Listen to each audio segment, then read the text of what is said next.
Good morning. My name is Ian Albert for WOWL News. Today we have a special guest from our neighboring Wisdom High School to discuss the recent work of Senator Collins in Washington, D.C. What is the process of becoming a page like?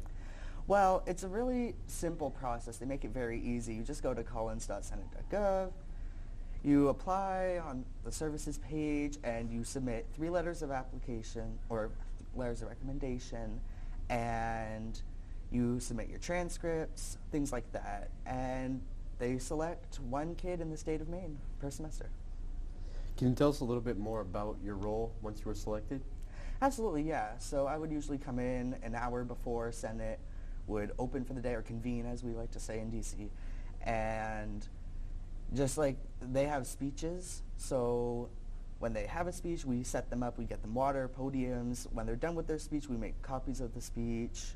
We're holding the doors for them during votes. We're doing those sort of things, and generally just some errands that they do. Obviously, a lot of that has changed due to technology, but we still do deliver letters and things like that to the different offices that the Senate has, and that's pretty much what we're doing on a day-to-day basis.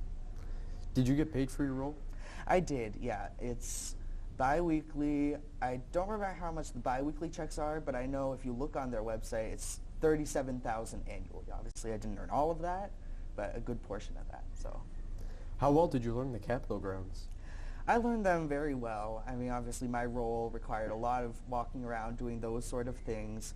So I learned a lot about the Capitol itself, but I also learned about all the office buildings. You know, the Hart office building is the Senate office building. That's the newest one. Dirksen is the one where Senator Collins' office is. That's the second newest one, and then there's Russell, which is the oldest one. That's just beautiful. And there's a subway system that connects all of them. So it's really interesting to go through there and walk through it, and you just start to learn a lot about those buildings. Did you meet any interesting people? Yeah, I've met both vice presidents, spoken with both of them, and there's some great people on both sides. I've met obviously our senator. I've had breakfast with her. She's very great for that.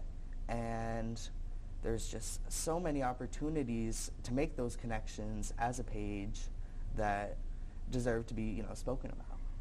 What was life like in D.C.? Is it different from St. Clair?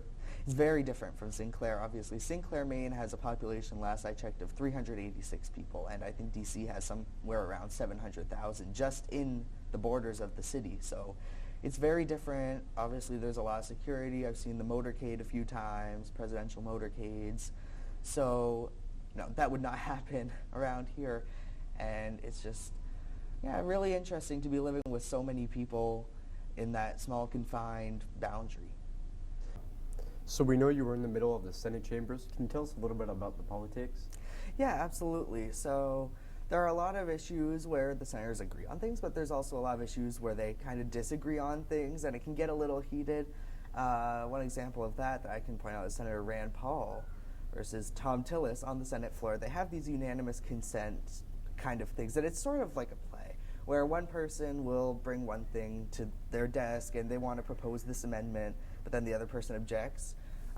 So that can get a little bit intense. There's people interrupting, and he called Tillis a liar, and there were all these, they were banging the gavel, and things like that do happen.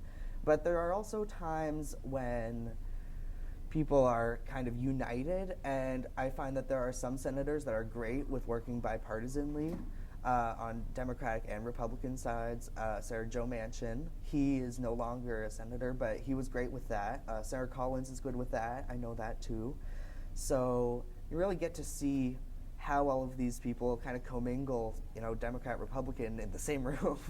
So, yeah, it's great. So, Jacob, can you tell us about your morning commutes and your evening commutes to your work? Oh, yeah, absolutely. So after school's done in the morning, we start usually 6 a.m. or whatever. We leave for work, and it's a really short walk because we're close to the Hart Senate office building, and as I said, all of them are connected by that subway.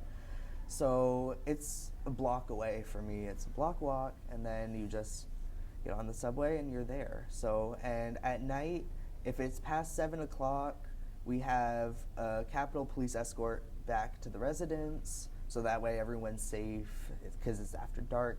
So, Where was your residence?